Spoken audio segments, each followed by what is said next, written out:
ସୁଭଦ୍ରା ଯୋଜନା ନେଇକି ଆସିଲା ବଡ଼ ଖବର। ଏହି ଦିନ ମିଳିବ ସୁଭଦ୍ରା ଯୋଜନାର 10,000 ଟଙ୍କା।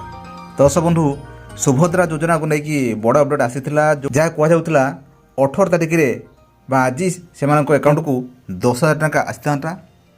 କିନ୍ତୁ ନା, ଉପମୁଖ୍ୟମନ୍ତ୍ରୀ ପ୍ରଭାତ ପରିଡ଼ା ଏହା ବଦଳରେ ପର୍ସନାଲ ଟ୍ୱିଟ୍ କରି ସେ ଜଣାଇଛନ୍ତି ଯେ 18 ତାରିଖ ନୁହେଁ, ଏହା ହେଉଛି 22 ତାରିଖରେ ସୁଭଦ୍ରା ଯୋଜନାର 10,000 ଟଙ୍କା ଆସିବ।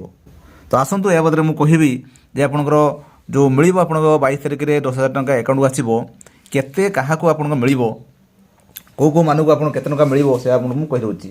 ଯେଉଁଟାକି 22 ତାରିଖରେ ଆପଣଙ୍କର 4,57,618 ଜଣ ହିତାଧିକାରୀଙ୍କୁ 10,000 ଟଙ୍କା ଲେଖା ଆପଣଙ୍କର ଆକାଉଣ୍ଟକୁ ଆପଣଙ୍କର ଆସିବ।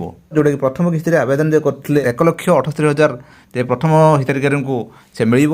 ତ ସହିତ ଯେଉଁମାନେ ପାଇଥିଲେ, ଗୋଟିଏ କିସ୍ତି ପାଇଥିଲେ, ଯେଉଁମାନେ ବଞ୍ଚିତ ଅଛନ୍ତି ଆଗରୁ ପାଇନଥିଲେ, ସେ ହେଉଛନ୍ତି ଆପଣଙ୍କର 2,80,000 ହିତାଧିକାରୀ ବଞ୍ଚିତ ଥିଲେ, ସେମାନଙ୍କୁ ମଧ୍ୟ ଏହି କିସ୍ତିରେ ସାମିଲ କରିକି ଦିଆଯିବ।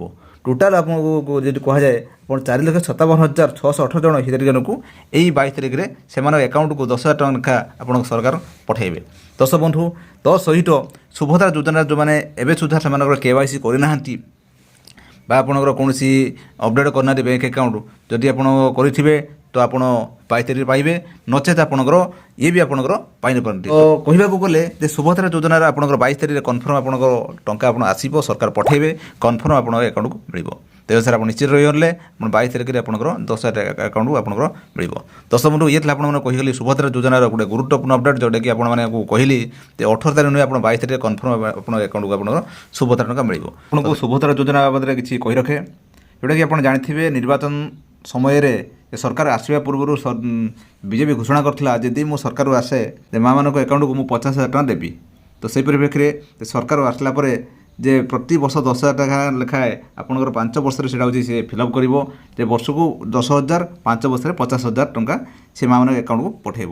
ତ ସେହି ଅନୁସାରେ ମାଆମାନେ ଆକାଉଣ୍ଟକୁ ପ୍ରତି 6 ମାସରେ 5,000 ଟଙ୍କା ଲେଖାଏଁ, ବର୍ଷର ଆପଣଙ୍କର 2ଟି କିସ୍ତି 10,000 ଟଙ୍କା ଆକାଉଣ୍ଟକୁ ସେ ପଠାଇଥାଏ। ତ ଇଏ ହେଉଛି ସୁଭଦ୍ରା ଯୋଜନା ରହୁଛି ରୂପରେଖ।